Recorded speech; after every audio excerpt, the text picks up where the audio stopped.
프레쉬오버는 구획 내 가연성 재료의 전 표면이 불로 덮이는 전이 현상이다. 전체 표면은 벽이나 천장을 포함하죠. 2번 백드래프트.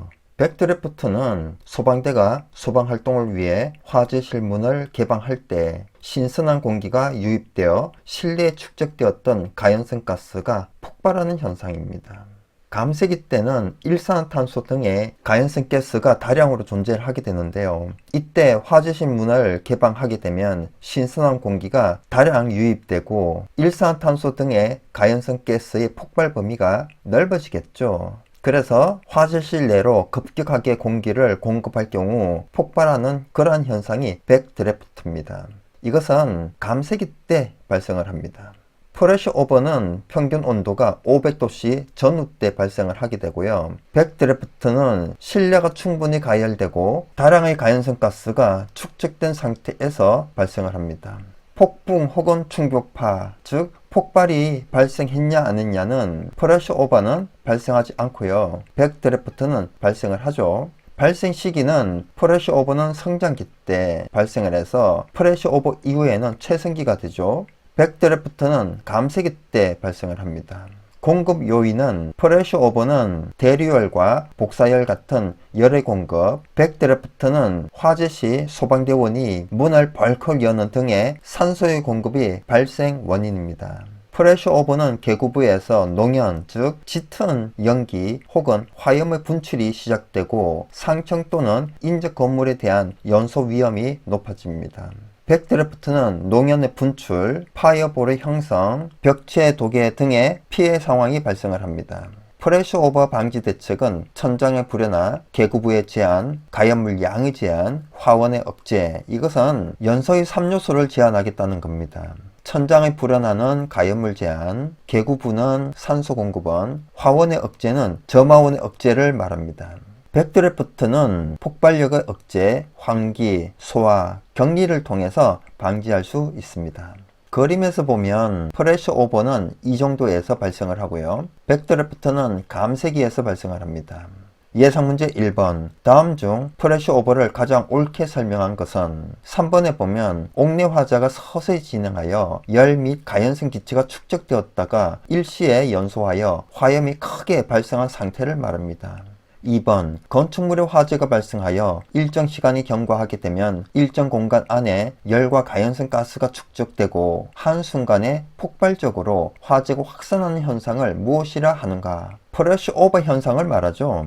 3번. 일반적으로 화재의 진행 상황 중 프레쉬오버는 어느 시기에 발생하는가? 성장기에서 최성기로 넘어가는 분기점에서 발생을 합니다. 4번. 프레쉬오버에 영향을 미치는 것이 아닌 것은 내장 재료의 종류, 화원, 점화원이죠. 실의 계구율, 산소 공급원입니다.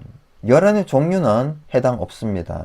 프레쉬오버에 영향을 미치는 것에는 내장 재료의 종류, 화원의 크기, 실의 계구율, 실내의 전 표면적이 있습니다. 5번. 프레쉬오버의 지연 대책으로 바른 것은 두께가 얇은 내장 재료를 사용한다. 아니죠. 두꺼운 내장 재료를 사용하는 게 좋습니다.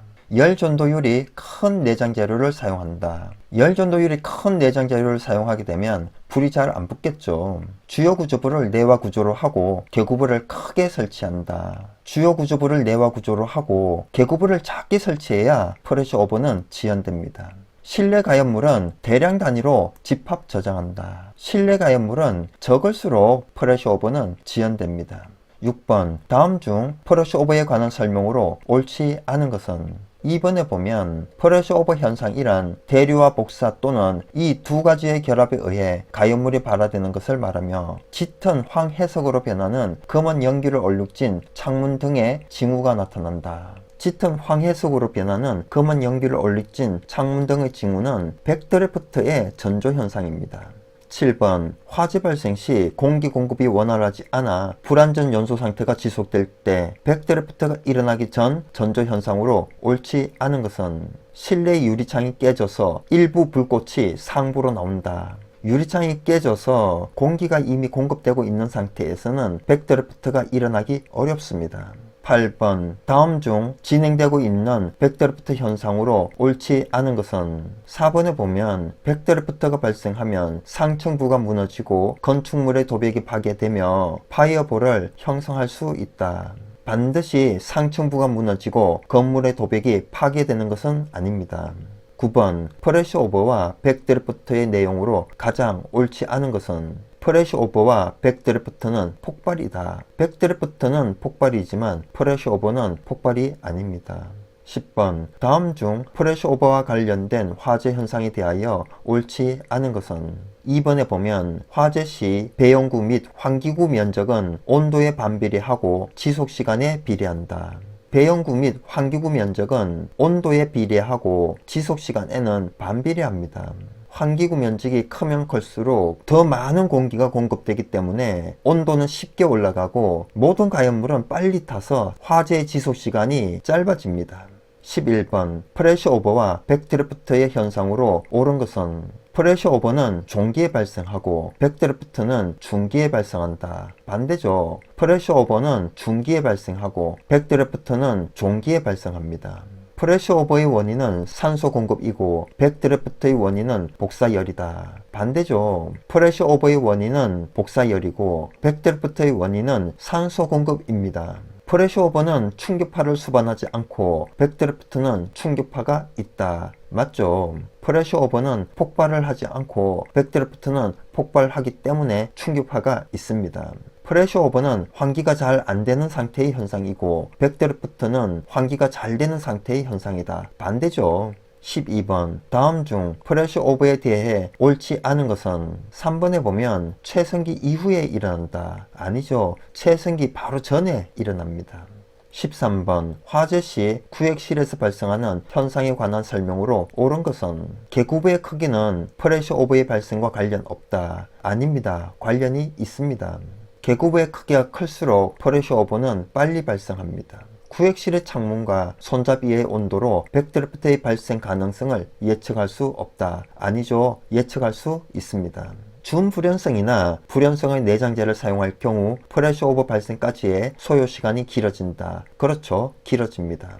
구획실 내의 산소가 부족하여 훈소 상태에서 공기가 갑자기 다량 공급될 때 가연성 가스가 순간적으로 폭발하듯 발화하는 현상은 프레시오버이다. 아닙니다. 백드리프트 현상입니다. 14번 다음 중 프레시오버의 일상적인 현상에 대해 옳지 않은 것은 4번에 보면 계구부의 크기가 작을수록 발생이 빠르다. 아닙니다. 계구부의 크기는 클수록 프레시오버의 발생은 빠릅니다. 15번 다음 중 프레시오버에 대하여 가장 옳지 않은 것은 4번에 보면 훈소 화재 상태에서 공기의 유입으로 불꽃 연소를 가지며 순간 폭발이 가능하다. 이것은 프레시오버가 아닌 백드리프트에 대한 설명입니다. 16번 화재 현상 중 프레시오버와 롤오버에 대한 설명으로 옳지 않은 것은 4번에 보면 롤오버 시 발생되는 복사열은 프레시오버 시 발생되는 복사열보다 강하다. 그렇지 않죠. 프레시오버 시 발생되는 복사열이 더 강합니다.